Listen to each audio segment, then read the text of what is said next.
The title of my message this morning is, What Will You Do with the Rest of Your Life?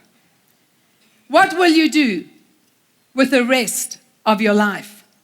In November 2019, Apostle Diane Nyad got a call that one of the great generals in God's army has gone to be home with the Lord. And so we were invited to the small, intimate family and friends funeral. Of course, I'm talking about Reinhard Bonnke. Apostle Thea and I had known Reinhard Bonnke for many years. In fact, when we both started the ministry together, he lived in Boksburg, we lived in Bedfordview, and for many nights we would gather together and have dinner and discuss ministry, and we were great friends. Apostle Thea and I used to go and visit him and Annie every year, once a year, in their home in Florida, right up to the year that he died. But what amazed me about the funeral, what was so moving about the funeral, what struck me more than anything, that even at his funeral, his vision was clear. Africa shall be saved. Africa shall be saved. And that vision hasn't been lost today. On the right-hand side of the coffin, there was a beautiful bouquet of red roses. It was in the map of Africa. Even there on the side of his coffin, his love for Africa was shown. His vision was clear. Africa shall be saved. We were told at the funeral that he had led 79 million people to the Lord in his lifetime.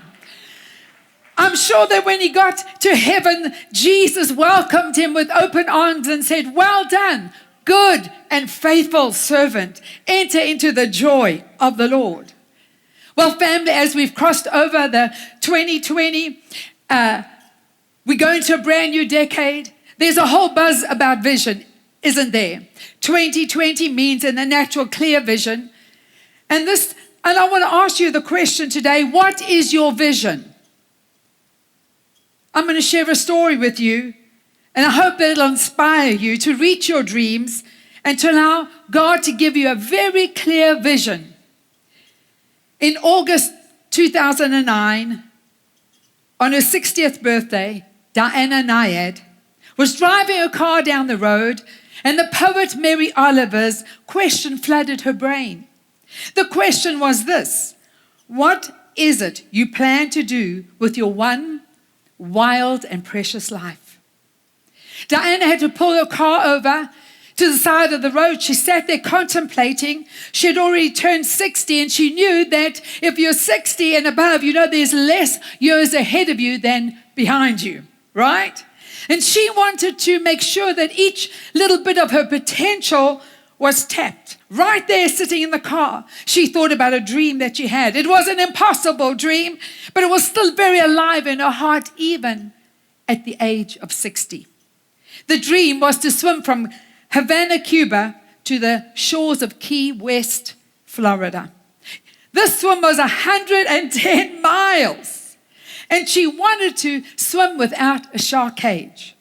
Actually, Diana's story really begins when she was 5 years of age. You see, her stepfather, Akris, he was a dramatic, larger-than-life, half Greek and half Egyptian gentleman, but he called her into his study and he said, "Diana, darling, I've been waiting for this day. It's a very special day because I want to understand who you are." He opened a very big dictionary. He said, "Come, darling, look into the dictionary because you're going to see your family name is in the dictionary." And so she looked into the dictionary and he said, "The name Nyad is in the dictionary. That's your family name." And he said the first definition of the Greek mythology means the nymphs that swim in the lakes and the oceans and the seas and the rivers. And the nymphs, they swim to protect the oceans, the seas and the rivers and the lakes for their gods. Then he took a long, deep breath and he said, "Listen to me, my darling. This is the most important thing I'm going to tell you. It's significant. The word Nyad in modern Greek mythology means a woman or a girl champion swimmer. That is your destiny, Diana. You're destined to be a champion swimmer. Well, Diana was only 5 years of age, and she latched onto the words champion. She said when she heard that she was a champion, she put her head, she held it high, she put her shoulders back, and she knew that she would be a champion someday. It was not long after she had got into school, and when she was in elementary years, that the coach, who was a professional swimmer, he was an Olympic swimmer, he was also the geography teacher. And he said to the girls, if you would like to get an A in your geography, well, come and join the swim team. Well, Diana wanted an A in her geography, so she joined the swim team. She was swimming up and down the pool, and the coach shouted out, "Hey girl, what is your name?" And she said, "My name is Nyad." He said, "You're going to be the best swimmer one day in the world." She joined the swim team. When she was 14 years of age, this coach violently molested her and molested her throughout her high school years. When she was 20, she heard about a marathon swim that was in the ocean. And she began to swim in the ocean. She started loving the ocean. She was the first woman to swim around Manhattan Island in New York in 7 hours, 55 minutes, setting a new world record. She had found her love that was swimming in the ocean. Actually, if you read her book, she says she felt safe in the ocean. Just before she was 30 years of age, she swam from the Bahamas to Jupiter, Florida in 27 hours and 38 minutes. It was a world record. She felt her career in swimming was complete. For most world-class athletes, 30 is the age that most move on to the next phase of their life. They hang up their boxing gloves, or not their running shoes, but they hang up their bathing suits. But the vision and the dream to swim from Cuba to Florida was chasing her like unfinished business. You see, when she was 9 years of age, she stood on the beach in Fort Lauderdale, and she said to her mom, "Mom, where is Cuba?" And her mother drew her close to her side and says, "Honey, if I put my arm out and stretch it out there, you can't touch it. But oh, Diana, it's so close you can almost swim to it." Right there, she got a vision that one day she wanted to swim from Cuba to Florida. But let's go back now to Diana sitting in the car thinking about the rest of her life. She'd been out of water for 30 years, but she had kept herself fit. And so she decided that she was going to secretly swim in her friend's country club swimming pool. She started off slowly, and then she built up her stamina, and then she began to swim 6-7 hours at a stretch. She started to gather a team around her. And she said she made the decision in her life that she was going to rekindle the dream. She was going to allow nothing to rattle her faith. She was going to allow nothing or anyone to rattle her faith. She had answered the poet Mary Oliver's question with the decision to go full throttle ahead with her wild and precious life. The vigorous training continued. In order to get ready for this swim, she had to swim 4 15-hour swims back to back. This is a swim that most marathon swimmers will never do in their lifetime. You see, where she wanted to swim from Cuba to Florida, but in between that body of water, there's a raging river. It's the current that rages usually from the one side and it goes east, but she wanted to swim north. In 1978, when she was just 28, she decided she was going to give it a go, and she went to the Havana harbor, and she had her shark cage on her.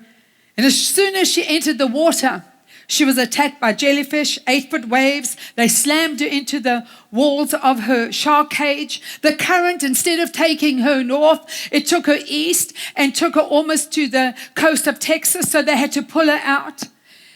So she was wildly off course, and so she had to abandon that dream. But now it was 30 years later, and she picked up her dream. She was determined to fulfill her vision. The second time was in August 2011. This time she had an illuminated path that her team had developed, and it was a stream of LED lights that trailed off the support boat, and she would swim above it. They could not put lights in the water at night, because when she swam at night, if they put lights all around, it would attract the predators and the sharks. And so listen, family, she had to follow the light in the night to see the path ahead of her. After many hours of swimming, she had an asthma attack and she thought she was going to die, so the team pulled her out of the ocean again. She didn't fulfill her dream. But don't think she was deterred just because she had an asthma attack and nearly died in the ocean. Oh no, 6 weeks later she was in the water again. The weather was perfect. The water was great. However, when she began swimming through the night, she was swimming in the complete dark. Even though she was following her lighted path, she suddenly felt pain like she had never experienced in her life before.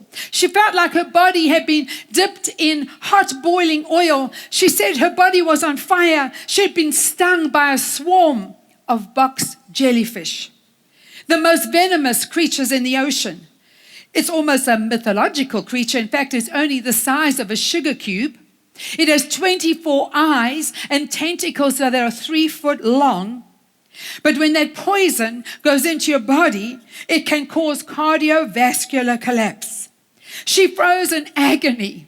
Her medic that was in the boat jumped in the water to give her a shot, but he too was stung by the swarm of box jellyfish. They'd have pulled him out of the water, and he was fighting for his life. But Diana refused to get out of the water. She wanted to fulfill her vision and her dream. But the box jellyfish stung her again and again and again. And she almost lost unconsciousness, and they pulled her out of the water. Her team begged her not to try again, because this time they felt it was a near fatal swim. Diana, however, believed that she was a champion. Remember the words that her father spoke over her? Diana, you're going to be a champion swimmer. And she remembered that a champion never gives up. So on August the 18th, 2012, Diana made her 4th attempt. This time she swam 51 hours, and she was repeatedly stung by the jellyfish. She had to abort this time because of a great tropical storm. There was lightning everywhere, and the lightning was nearly coming close to the people who were in the kayaks, who were in the 2 little kayaks next to her. And she was afraid that they would be struck by lightning, so they had to again give up for the 4th time. By the summer, everybody, including the scientists in her team, the endurance experts, the neurologists, the weather experts, and even a famous nutritionist from South Africa, his name is Tim Noakes. He said, it's inhumanly impossible, Diana. Don't try and do it. But Diana was convinced that each time she failed, she learned something. So she enlisted a lady by the name of Angel, who was the world's foremost box jellyfish authority. And together, they produced a silicone mask for her face. And together, they produced kind of a wetsuit. There was a protective gear that would protect her from the box jellyfish stings. Her slogan, if you read her book, her slogan is, find a way. Everybody say, I must find a way. Say, find a way. She refused to give up.